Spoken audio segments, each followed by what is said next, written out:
আসসালামু আলাইকুম রহমতুল্লাহি ওয়া বারাকাতুহু। সম্মানিত মুমিন মুসলমান দিনী ভাই বোনেরা, আশা করি মহান রাব্বুল আলামিন আল্লাহ পাক সুবহানাহু ওয়া তাআলার অশেষ রহমতে আপনারা সকলেই ভালো আছেন, সুস্থ আছেন। আলহামদুলিল্লাহ আমি ভালো আছি, সুস্থ আছি। আপনারা দেখতেছেন এসআর সোহেল তান্ত্রিক কবিরাজ ফেসবুক পেজ এবং ইউটিউব চ্যানেল। সঙ্গে আছে আমি এসআর সোহেল তান্ত্রিক কবিরাজ। প্রতিদিনের মতো আবারও এক নতুন সমস্যার সমাধান করার জন্য আপনাদের মাঝে হাজির হলাম। ভিডিওটি শেষ পর্যন্ত দেখতে থাকেন। আসসালামু আলাইকুম। আসসালামু আলাইকুম। ওয়ালাইকুম আসসালাম। আপনি কোন জায়গা থেকে আসছেন? গফরগাঁওতে। গফরগাঁও থানা কোনটা? গফরগাঁও। গফরগাঁও থানায়। আমার কাছে আসার আপনাদেরকে ঠিকানা দিচ্ছে কি? ঠিকানা দিছে একটু আমার কবিরাজ হয়ে গেছে। ও মানে সম্মানিত ভিউয়ার্স, ওনাদের এক আত্মীয় আমাদের কাছে এক রোগী নিয়ে আসছিল, সুস্থ হয়েছে, তারপর ওনাকে ঠিকানা দিচ্ছে না?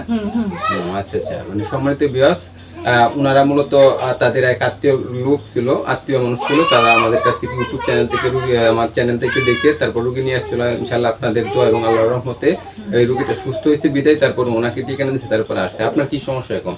আমার সমস্যা পয়লা সুঙ্গুনি হয়েছে পোলা। আপনার ছেলে? হ্যাঁ ছেলে। ছেলেরা প্রায় 2-3 বছর ধরে ভাইজিমি হতাছে। ভাইজিমি হলো অত গর্জ করছি না, ও ইদারিং খুবই উৎপাত করতেছে। ছেলেটা কি কোনো মেয়ের সাথে সম্পর্ক আছে? হ্যাঁ হ্যাঁ, মেয়ের সাথে সম্পর্ক হওয়ার পরে আমার লোকে প্রায় মাস ওইব, ওরাও সাফারে না, কথাবার্তা কোনা। সম্মানিত ভিউয়ার্স, ওনার ছেলেটা একটা মেয়ের সাথে পরকীয়া লিপ্ত, মানে চাইতেছে। আপনি কি মেয়েকে বিয়ে করতে চান না? না না, তারা অবাধ্য, তারা চায় না এই মেয়েটাকে বিয়ে করতে, কিন্তু ছেলে ইচ্ছুক এই মেয়েটাকে বিয়ে করবে, কিন্তু তাদের ইচ্ছুক হিসেবে তাদেরকে দেখে শুনে তারা তাদের মতন বিয়ে করে যাবে তাকে, কিন্তু ছেলেটা মানতেছে না। মানে কি আপনারা চাইতেছেন ছেলে মেয়েকে আলাদা করার জন্য, যে ছেলে মেয়েকে দেখতে পারে না, মেয়ে যে ছেলেকে দেখতে পারে না, এরকম কিছু করে দেওয়ার জন্য। সম্মানিত ভিউয়ার্স, এটাকে বলা হয় বিচ্ছেদ কাজ, একজন আরেকজনকে দেখতে পারবে না। এটার জন্য আমি সর্বোচ্চ তদবির ওনাকে আমি দেবো, যেহেতু আমার ইউটিউব চ্যানেল থেকে দেখে উনি আসছেন। এটার জন্য আমি সর্বচেষ্টা যেটা, আমি সর্বশক্তি যেটা আমার কাছে আছে, আল্লাহ তাআলা আমাকে যত দূর শক্তি দিয়েছেন কবিরাজির, আমি সত্যি এবং কি সর্বদাই ওনার জন্য চেষ্টা করবো ইনশাল্লাহ। তাই আমি মনে করবো যেন উনি যেন আমার কাছ থেকে এই কাজটা করে যে সাকসেস হতে পারে, আল্লাহ তাআলা যদি আমাকে রহমত করে।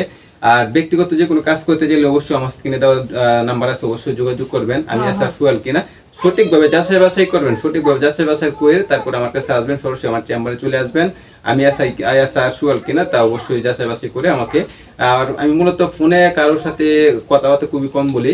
আর আপনাদেরকে যারা ইউটিউব থেকে আমাকে মেসেজ করেন অথবা কমেন্ট করেন, এইসব আমি দেখি অবশ্যই কম, কিন্তু বিষয়টা ইউটিউবে যে নাম্বারগুলো আছে, আমার এই নাম্বারে হোয়াটসঅ্যাপ এবং ইমো আছে, অবশ্যই এই হোয়াটসঅ্যাপ ইমোতে আমাকে নক করবেন।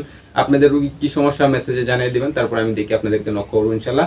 তাই আজকে ভিডিওটি এই পর্যন্ত। সকলে ভালো থাকবেন, সুস্থ থাকবেন। আল্লাহ হাফেজ। আসসালামু আলাইকুম রহমতুল্লাহি ওয়া বারাকাতুহু।